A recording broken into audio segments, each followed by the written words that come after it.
The desert planet of Aradara stretched endlessly, a harsh sea of red sand and jagged rocks under a pale orange sun. Winds swept across the barren landscape, carrying dust that burned eyes and cracked lips. Few dared to settle here, and fewer survived, yet Ethan Cross moved through it like he belonged. Rugged, tall, and always alert, he had the kind of presence that made people both admire and fear him. He carried no weapons for show, only the tools of survival. A plasma pistol for emergencies, a multi-tool strapped to his belt, and a water pack that had never run dry for long. Ethan had arrived on Aradara months ago, following a tip about a valuable resource, a mineral called zypherite. Its energy potential was said to rival fusion cores, and if he could secure enough for his colony back on Ceres Prime, it would save hundreds of lives. Survival was his only priority, and attachments had no place in his plans. He had refused every woman who had tried to draw close, seeing relationships as a weakness that slowed his focus.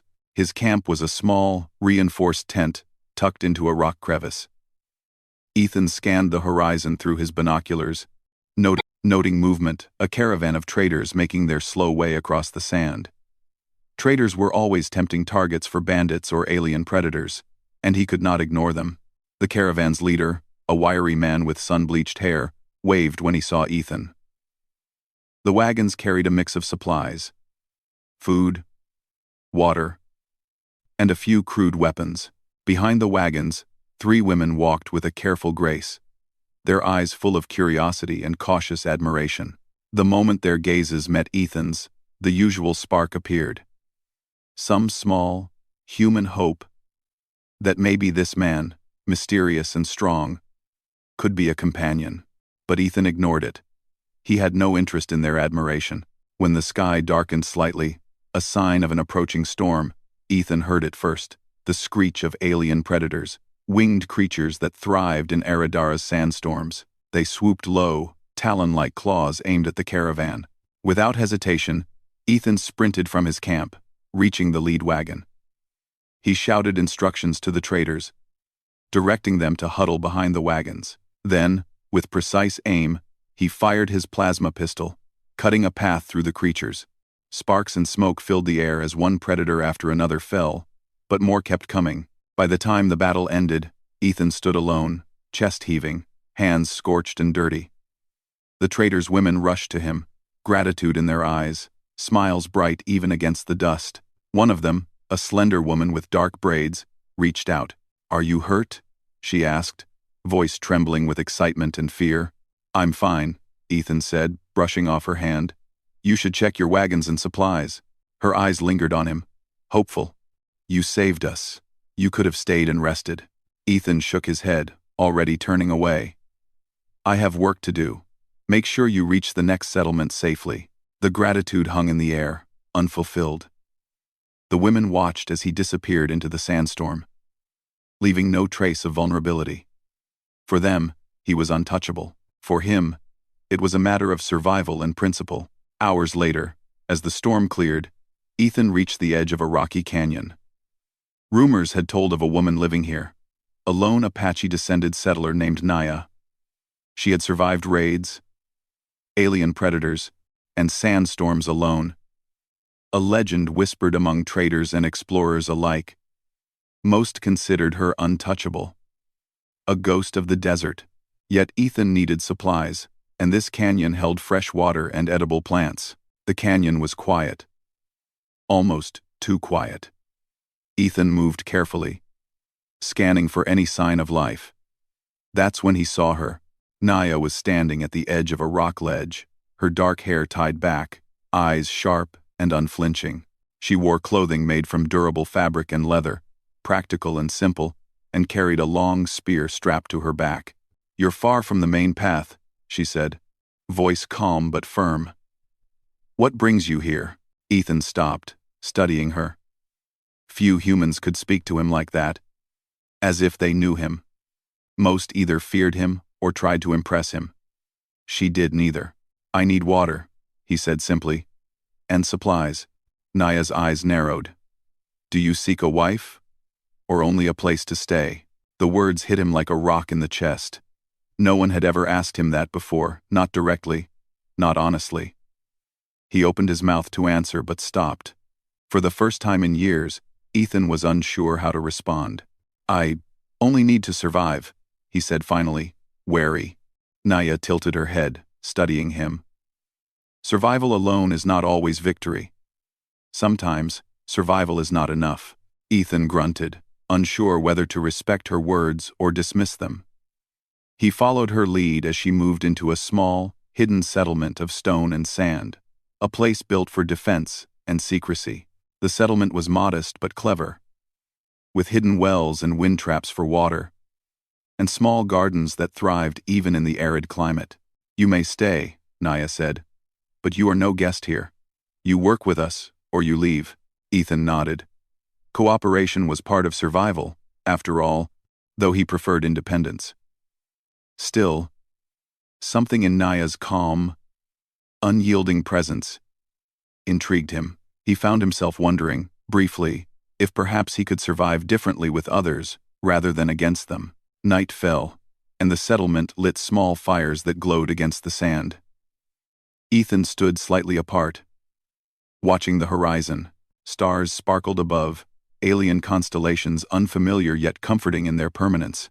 He reflected on his past colonies lost to disasters, friends betrayed, love abandoned. Those memories had hardened him, made him wary of attachments, yet Naya's words lingered. The first night passed quietly, though not peacefully. Ethan could not sleep fully. He listened to the desert, to the sounds of creatures in the distance, and to the quiet movement of Naya as she walked the perimeter. She was a sentinel, a protector, and perhaps a challenge to everything he believed. In the morning, Ethan helped Naya repair a water trap. His hands, skilled in mechanical work, moved with efficiency. Naya watched silently, occasionally commenting on improvements he could make. She respected skill, efficiency, and intelligence, all things Ethan valued deeply. During a brief break, Naya offered him dried fruit and water. "You think I am asking too many questions," she said lightly. "But survival is more than avoiding death. It is knowing why you live. And for whom." Ethan stared at the fruit, then at her. "I live for the people on Ceres Prime," he said quietly. "That is all." Naya nodded, but her eyes held a deeper question, unspoken. As the sun rose higher, Ethan knew he could not simply pass through this canyon and leave. The settlement was too clever, too vital, and too interesting to ignore. And for the first time in a long while, he felt curiosity not just about survival, but about connection. The day passed with small tasks, fortifying walls, checking water supplies, and cataloging edible plants. Yet all the while, Ethan felt the presence of Naya beside him. Not in a way that demanded trust, but in a way that quietly tested him. She was unlike any woman he had met, strong, independent, and unafraid of him. By nightfall, Ethan was seated on a rock overlooking the settlement, reflecting on the events. The wind carried the scent of sand and earth, the stars shone cold and distant, and the desert seemed vast and eternal. Yet for the first time, he did not feel entirely alone. Naya had offered not just shelter, but a challenge, a question that cut deeper than any blade. "Do you seek a wife? Or only a place to stay?" Her words repeated in his mind. He had always refused women because he feared weakness, attachment, and distraction. But maybe, just maybe, there was a strength in connection he had never allowed himself to see. Ethan looked toward her small fire, flickering in the distance. He could not answer yet. Not fully. But he knew one thing. He could not leave this place. Not while questions remained unanswered. And for the first time, he allowed himself to consider a possibility that had been unimaginable for years. That survival alone was not the only path. And that perhaps he could be more than a lone settler. The next morning, the desert seemed harsher than ever. The sun rose red and unyielding, burning the rocks and sand with its heat. Ethan Cross walked carefully along the canyon path, observing the settlement that Naya had built with quiet precision. Each wall, each garden, Each trap for water or sandstorms spoke of someone who had survived alone for years. The work was meticulous, and he could not help but admire it. Naya appeared from the shadows of her small home, a bundle of herbs in her hands. Her presence was quiet but commanding. "You slept little," she said, her voice calm. "The desert is unforgiving, but the night can teach patience." Ethan nodded. "I am used to the night. Sleep comes when it can." He watched her closely, noting how every movement was careful, yet effortless. She could handle weapons, water systems, and crops without hesitation, a true master of survival. "You did well yesterday," Naya said, breaking a small smile. "The caravan is safe, thanks to your actions." Ethan shrugged. "Anyone could have done it." "No," she said sharply, meeting his eyes. "Not everyone. You think alone. You act fast. You see threats before they arrive. That is rare." Her words unsettled him. Rare? He had never been called rare before. People had admired him. Yes. But she did not just admire him. She understood him. Her gaze held no judgment, no expectation, only observation and truth. Naya turned, gesturing toward a narrow path leading deeper into the canyon. "Walk with me. There is work to do, and questions to answer." Ethan followed silently. He did not know why he felt compelled to stay near her. Yet the pull was stronger than curiosity alone. The path led to a small grove of hardy desert plants, and Naya began harvesting leaves and roots with practiced hands. "You survive here alone," Ethan said. "How?" "The desert is merciless." Naya paused, studying him. "I do not survive alone," she said finally. "I survive with the land, with knowledge passed down from those before me, and sometimes I survive with help from those who arrive unexpectedly." Ethan did not respond. Her words were simple, but they carried weight. For years, he had refused help, refused companionship. Survival had been about his own strength, his own abilities, yet he could not deny that her presence made the canyon feel different, less empty, less cold. As the morning passed, Naya taught him small lessons about the canyon: how to find water where none seemed to exist, how to trap small desert creatures for food, how to fortify walls against storms. Ethan absorbed every word, noting her careful methods and patience. She did not command. She guided. And slowly, he began to understand that she valued life differently than he did. Survival was not just about self, it was about community, about protecting what mattered. At midday, they returned to the settlement. From a rocky outcrop, Ethan spotted movement in the distance. A band of strangers, humanoid but not human, approached, their armor glinting under the sun. These were mercenaries, known for raiding settlements, stealing water, and leaving death behind. "They have found us," Naya said quietly. Her calm betrayed no fear, but Ethan noticed the tension in her hands as she adjusted her spear. "Do you need help?" he asked, instinctively reaching for his plasma pistol. Naya shook her head. "We can defend ourselves, but you may prove useful." Ethan felt a familiar thrill, a rush of purpose and clarity. This was what he excelled at: analyzing threats, creating defenses, and protecting the vulnerable. But he also realized that for the first time, he would not be alone in the fight. Over the next few hours, they worked together to prepare. Ethan set traps and reinforced walls, while Naya trained the settlement's few residents in defensive tactics. Each instruction she gave was precise, each movement efficient. Ethan noticed her respect for skill, intelligence, and courage. She did not assume leadership because she was older or stronger. She assumed it because she had earned it. As they worked, Ethan began to understand her question from the first day. "Do you seek a wife, or only a place to stay?" Her words were not just about companionship. They were about intention. He had always lived for survival, for duty, for efficiency, but never for connection. Naya challenged that. She asked him to consider not just surviving, but what it meant to truly live among others. To care, to share, to trust. By evening, The mercenaries were close enough to see the canyon. Ethan and Naya stood side by side on a ridge, scanning the horizon. The humans in the settlement moved with quiet determination. Their trust in Naya absolute. But glances toward Ethan showed cautious curiosity. He was part of this now. The first wave of attackers arrived at dusk. Winged creatures carried by the mercenaries screeched across the sky, descending in coordinated strikes. Ethan fired his plasma pistol, cutting down one creature after another, while Naya led the defenders through the narrow paths and hidden walls she had designed. Despite the chaos, Ethan could not ignore the sense of awe he felt. These were human beings, humans and human-adjacent, facing superior forces, yet relying on strategy, courage, and ingenuity. For the first time, he felt that humans could prevail. Even against overwhelming odds, when skill and intelligence were combined with trust and unity, during a brief lull, a creature broke through the defenses and lunged at Naya. Instinct took over.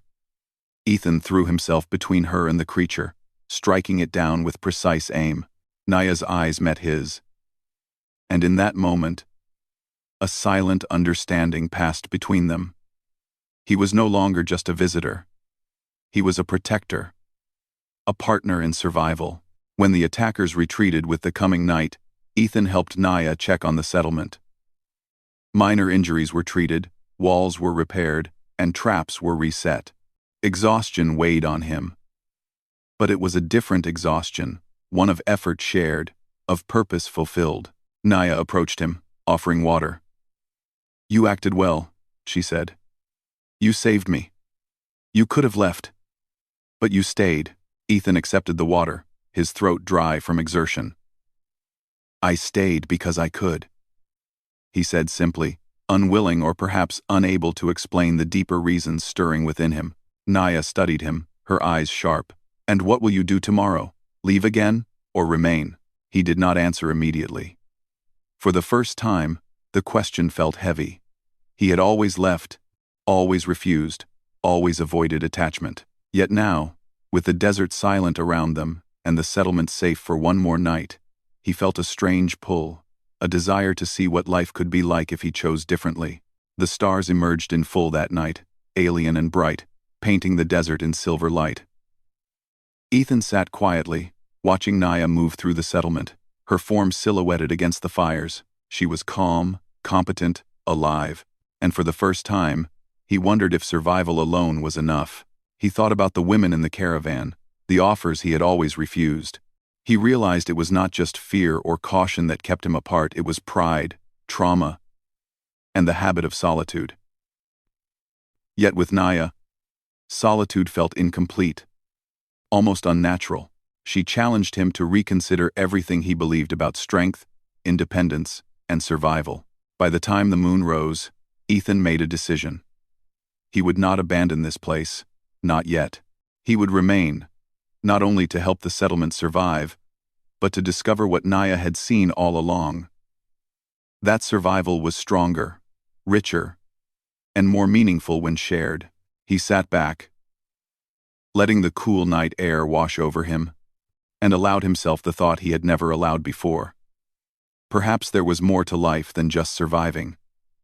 Perhaps there was living. And in living, there was connection. And perhaps, for the first time in his life, Ethan Cross would learn what it meant to trust another human being. The next morning, the sun rose like a blazing orb over the desert of Aradara. Ethan Cross stretched, feeling muscles sore from the previous day's battle. Yet alive with purpose. For the first time in years, he was not alone. The settlement, small but well fortified, stirred to life around him. People moved with quiet efficiency, tending to gardens, repairing walls, and checking water traps. Naya appeared beside him, her presence calm and steady. "The attackers may return," she said. "We must be ready." Ethan nodded, already scanning the horizon for any movement.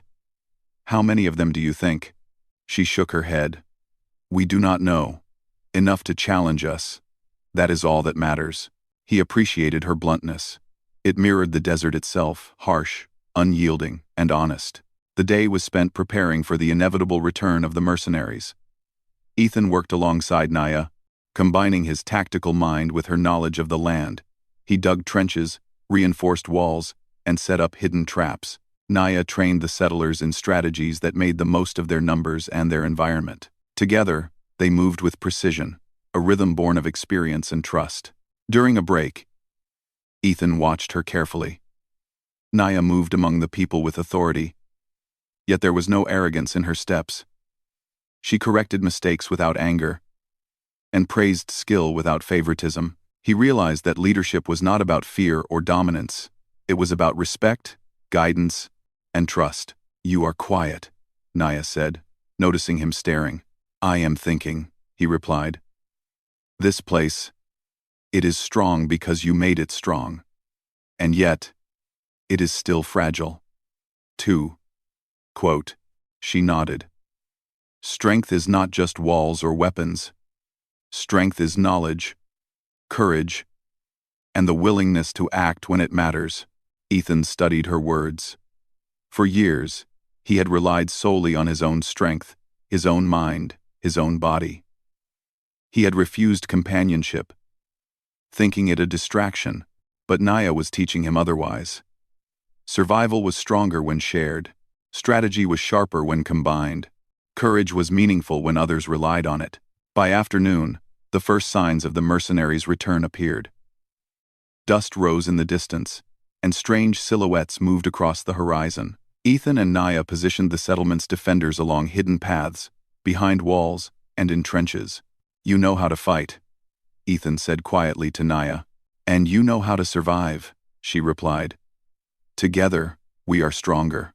The first wave of attackers arrived with a roar, alien creatures mounted on mechanical beasts. They charged, expecting the settlement to crumble. But Ethan and Naya's planning was precise.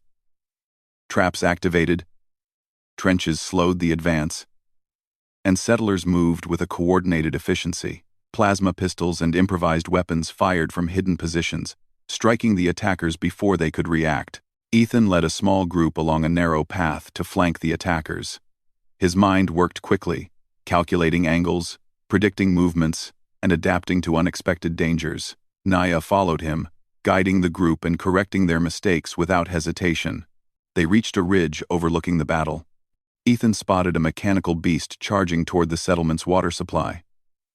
Without thinking, he raced forward, leaping from rock to rock, firing at weak points in the machine. Naya followed, striking attackers who attempted to flank him. At one point, an alien warrior leapt toward Ethan with a sharp weapon. Instinct took over. He sidestepped, grabbed the warrior, and used the momentum to throw him into a trap. Naya appeared beside him instantly, disarming another attacker and securing the area. The battle raged for hours, yet every move Ethan and Naya made was precise, coordinated, and effective. The settlement's people followed their guidance, and slowly, the mercenaries' numbers began to dwindle. During a brief pause, Ethan checked on a young settler who had been injured. "You will be fine," he said. "Stay hidden until it is safe." The child nodded, eyes wide with fear and admiration. Ethan realized that survival here was not just about fighting, it was about protecting life, teaching courage, and inspiring hope. By evening, the attackers retreated, their losses heavy. The settlement stood, battered, but unbroken. Fires glowed against the desert night, and the settlers began tending to the wounded, repairing walls, and recovering supplies. Naya approached Ethan, her eyes calm but filled with intensity. "You did well today," she said. "You saved more than just walls and water. You saved people." Ethan shook his head. "I only did what was necessary." "No," Naya replied softly. "You did more than necessary.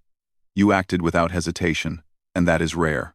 Ethan looked at her, realizing that for the first time, he was being recognized not just for survival, but for courage, for skill, and for the choice to care. That night, the desert was quiet. Ethan sat on a rock, overlooking the settlement, thinking about the events of the day. Naya moved among her people, checking on them, offering guidance, and quietly inspiring confidence. Ethan watched her, understanding that leadership was not about fear, but about presence, knowledge, and unwavering resolve. He remembered her question from their first encounter. "Do you seek a wife? Or only a place to stay?" He had always refused women, believing connection was a weakness. But now, standing under alien stars, he realized it was not weakness, it was strength. Trust, care, and partnership were not distractions. They were weapons in themselves, tools that could turn survival into triumph. The settlers gathered around a fire, sharing stories of past struggles and victories. Ethan listened, realizing that these people had survived not just because of skill, but because of each other. Naya's wisdom, their courage, and the guidance he had provided formed a chain of strength that no single person could break. He felt something unfamiliar, a desire to belong, to be part of this community, and to contribute more than just physical skill. He realized that connection could be as powerful as any weapon, and that courage, combined with trust, could achieve what alone was impossible. As the night deepened, Naya approached him, sitting beside the fire. "You are quiet," she said, echoing her words from the morning. "I am thinking," he replied. "About everything. About survival. About life. About what matters." She studied him, her eyes reflecting the firelight. "And what have you learned?" Ethan hesitated. "That survival is not enough. That life requires more than just living day to day. It requires trust, courage, and connection. It requires people who matter to you." Naya smiled faintly, a rare softness in her eyes. "Then, perhaps you are beginning to understand why I asked the question." Ethan looked at her, the desert wind brushing against his face. "I am beginning to understand," he said quietly. "And I am beginning to think that I want more than survival alone." The stars above were bright, alien yet comforting. Ethan felt the weight of the past lifting slightly, the losses, the solitude, the endless wandering. For the first time, he could imagine a future that was not just about survival, but about living, thriving, and connecting. Naya stood and gestured toward the settlement. "There is still work to do," she said. "The desert does not forgive mistakes. But tonight, rest. Tomorrow, we plan for the next challenge." Ethan followed her gaze to the horizon, where shadows moved in the distance, mercenaries regrouping. Perhaps, but for now, they were safe.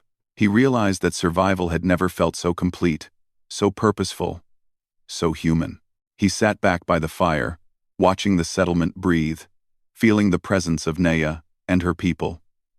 And for the first time, Ethan Cross allowed himself to consider that perhaps strength was not just in skill or independence, it was in alliance, in trust, and in shared courage.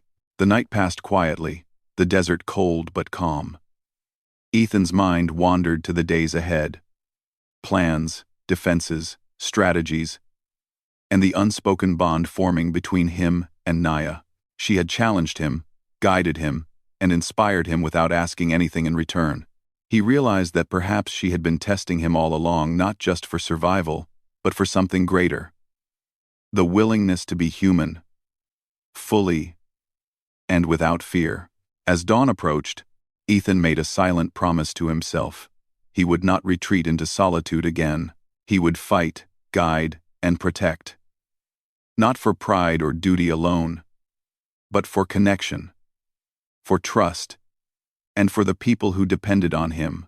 He would not only survive, he would live, and perhaps, in time, he would find the answer to Naya's question, honestly and fully.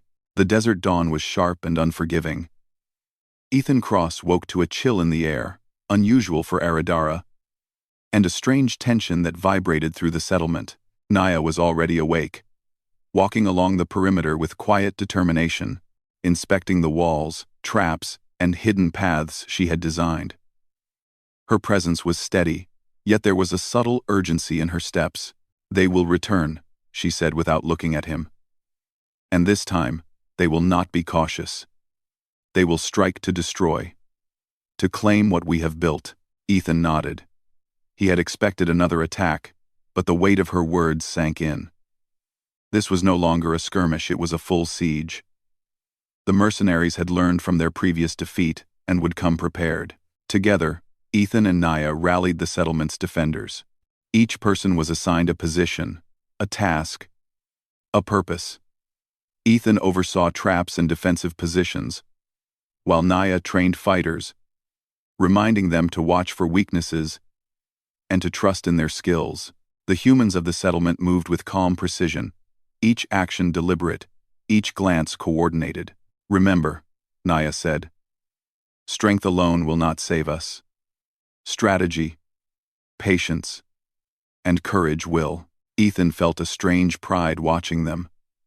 These people, once scattered and vulnerable, now stood as a united force. He realized that survival was not just about fighting, it was about inspiring, guiding, and protecting. He thought of his past, of colonies lost, of companions abandoned, and he understood the depth of responsibility he had carried and avoided.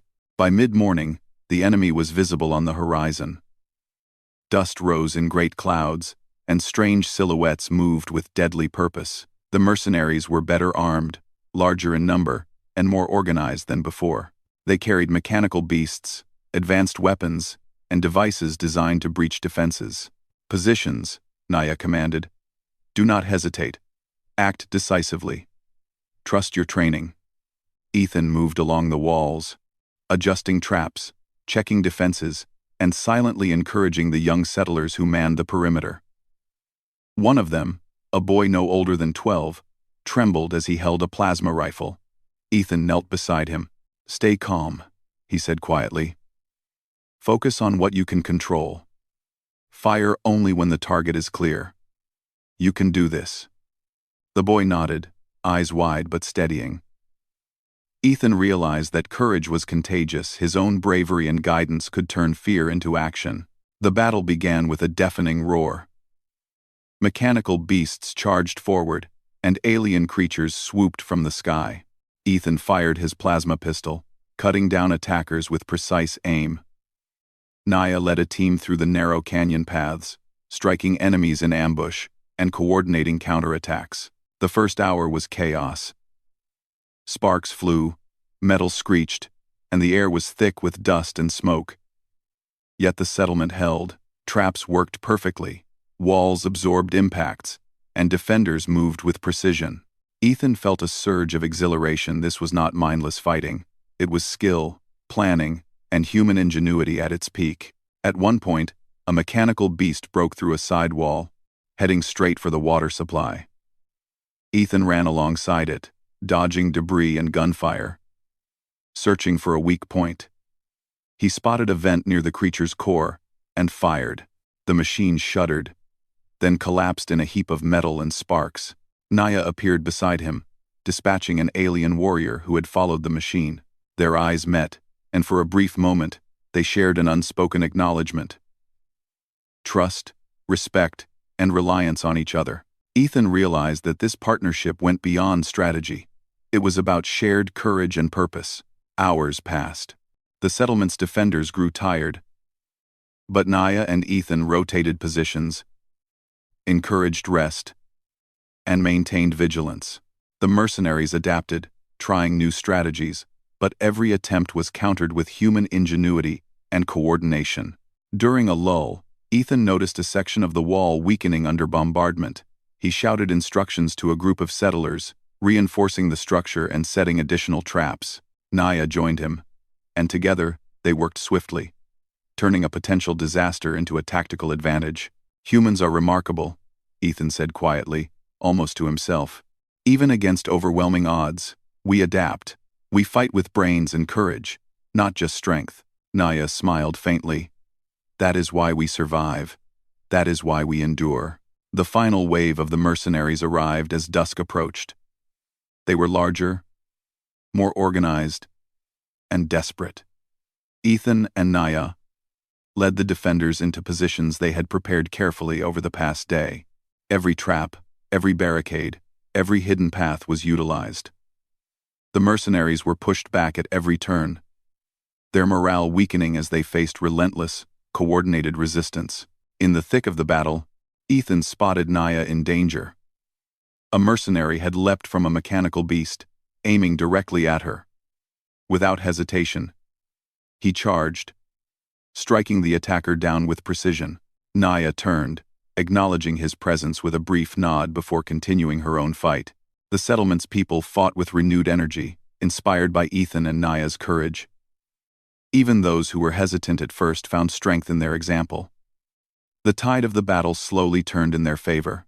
By nightfall, the mercenaries were defeated. They retreated, leaving behind wreckage and silence. Fires glowed across the settlement as the defenders checked the wounded, repaired walls, and celebrated their survival. The air was thick with exhaustion, but also with pride and relief. Ethan stood on a ridge, overlooking the settlement. His body ached. His clothes were torn and scorched, and his hands were blistered. Yet he felt alive in a way he had never experienced before. This was more than survival, it was triumph, achieved through intelligence, courage, and connection. Naya approached him quietly. "You did more than survive," she said. "You protected, guided, and inspired. You acted not just with skill, but with heart. That is rare." Ethan shook his head. "I only did what was necessary." "No," Naya replied firmly. "You did what others could not.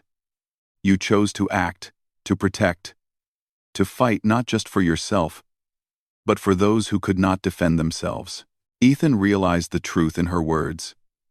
For the first time, he understood that strength alone was not enough. True power came from courage, intelligence, and connection.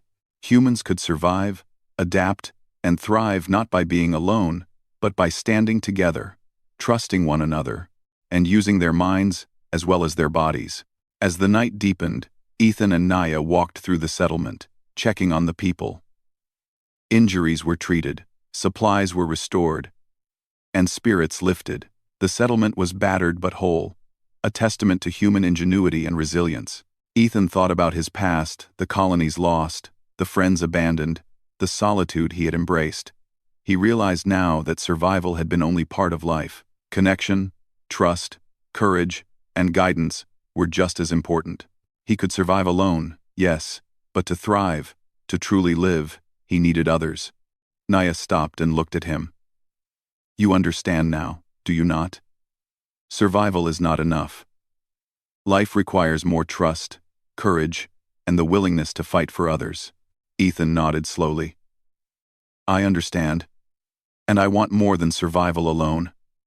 I want to be part of this.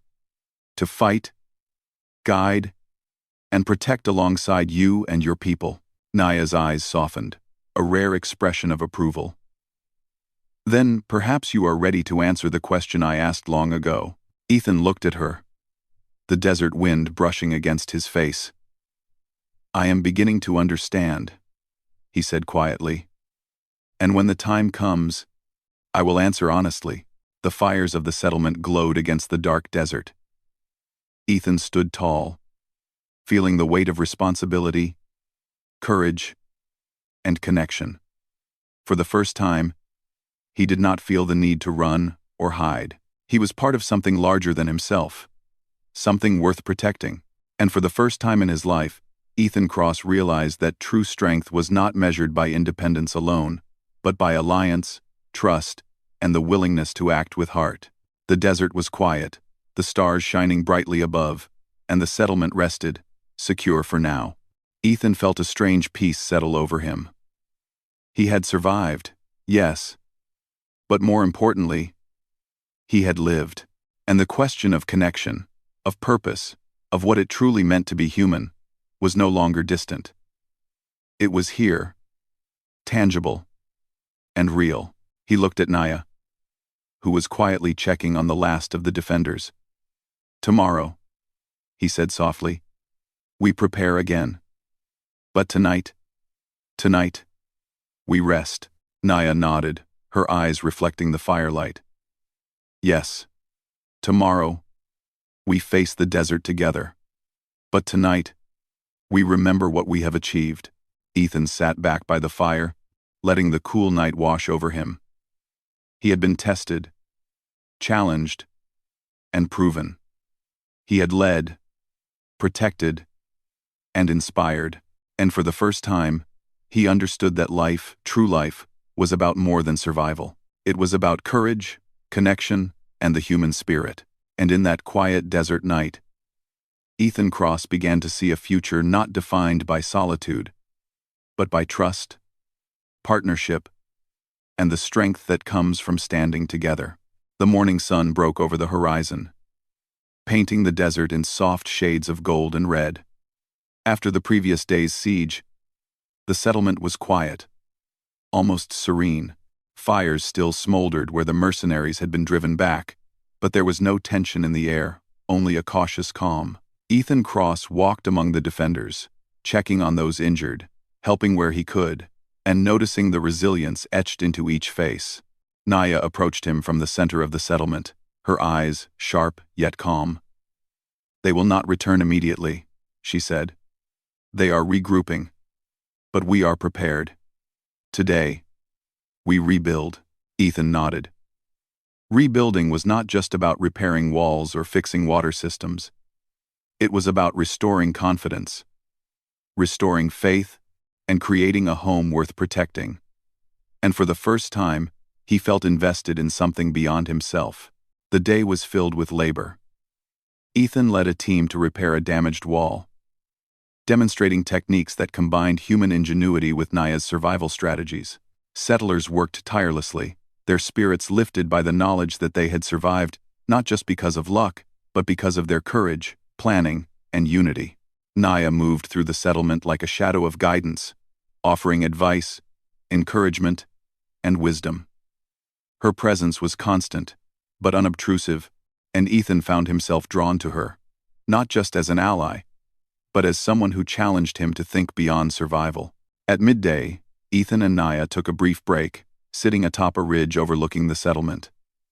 The desert stretched endlessly, harsh yet beautiful, a reminder of both danger and possibility. "You have changed since you arrived," Naya said softly. "You once refused to trust, refused to care. And now—" She trailed off, letting her gaze speak. Ethan looked at her, seeing not judgment, but understanding. "I realize now that survival alone is not enough," he admitted. "I always thought being alone made me strong. But true strength comes from connection, from protecting others, from trusting them, and allowing them to trust you." Naya nodded. "That is why I asked the question the first day. Do you seek a wife, or only a place to stay? I needed to know if you understood the difference between mere presence and true partnership." Ethan's mind drifted to the past, the colonies he had left, the friends he had lost, the women he had refused. He had always hidden behind solitude, mistaking independence for strength, but Naya had shown him that strength could be shared, that courage multiplied when combined with trust, and that survival became meaningful only when it protected life beyond oneself. "I think I understand now," he said quietly. "And I want more than survival alone. I want to be part of this, part of something real. With you." Naya's eyes softened, a rare warmth crossing her face. "Then perhaps the time has come to answer honestly." Ethan hesitated only for a moment. The desert wind brushed against his face, carrying the scent of sand, earth, and life. He realized that his past fears of attachment, of weakness, of loss, were not obstacles, but lessons. He had survived them, and now he could choose differently. "I seek partnership," he said finally.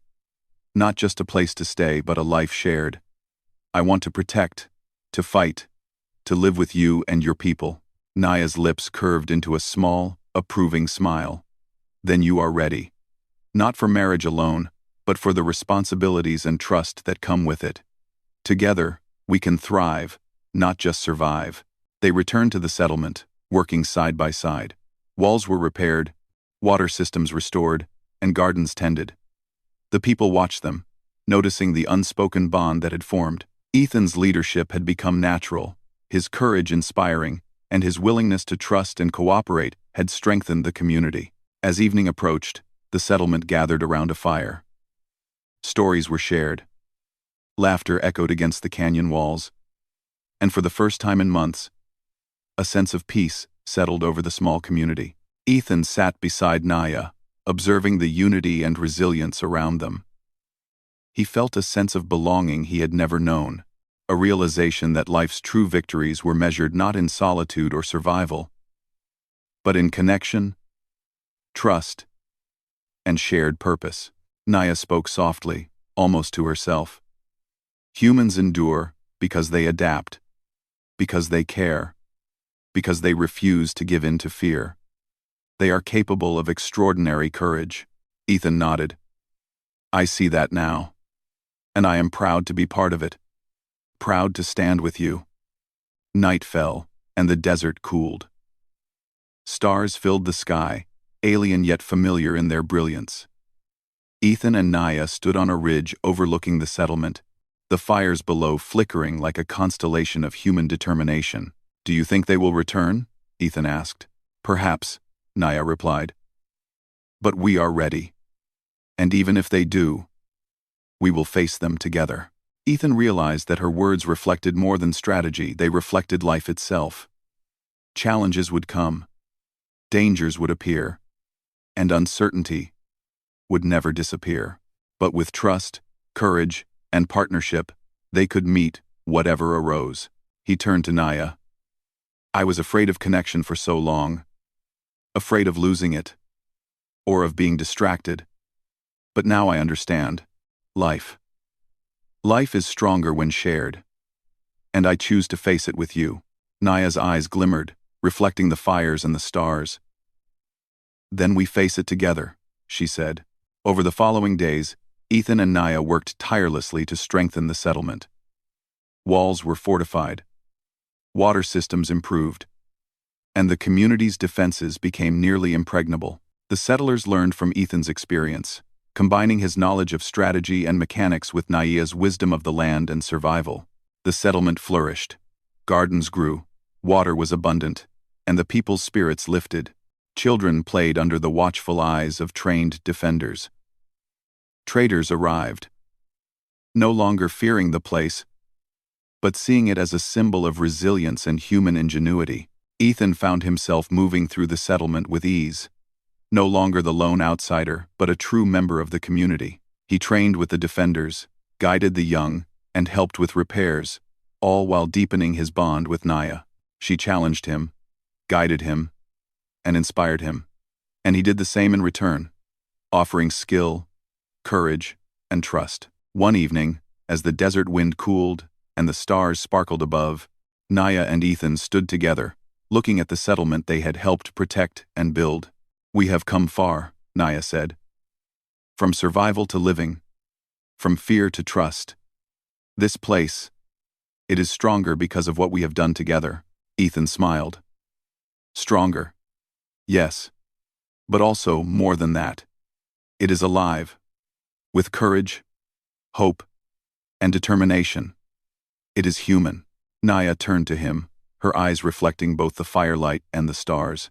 And you have changed. No longer the lone settler, but a man who can trust, protect, and lead. Are you ready for what comes next? Ethan took her hand, firm and steady. I am ready. Ready to live, to fight, and to protect. With you, with them, with this life. For the first time, he felt complete, not because the desert had been conquered, nor because enemies had been defeated, but because he had found purpose, connection, and trust. The settlement thrived, the people flourished, and humanity had proven, once again, that courage, intelligence, and unity could overcome any challenge. The stars above Aradara shone like silent witnesses, reflecting the strength and spirit of humans standing together. Ethan and Naya stood side by side, ready to face whatever the desert, or life, might throw at them. Together, they had survived, they had triumphed, And they had begun a new chapter, one of living, not merely surviving. Ethan glanced at the horizon, the desert stretching endlessly, dangerous yet full of possibility. He realized that the future was not defined by solitude or fear, but by courage, trust, and the willingness to embrace life fully. And as he turned to Naya, he knew with certainty that he would never face the desert or life alone again.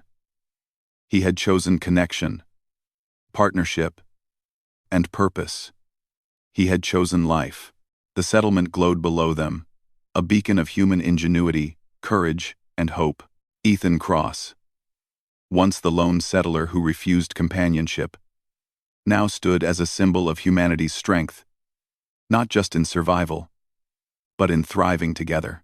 And for the first time, he could answer Naya's question with complete honesty. He sought not just a place to stay, but a life shared, rich with trust, courage, and the spirit of humanity. The desert was vast, the stars infinite, and the future wide open. But together, they were ready.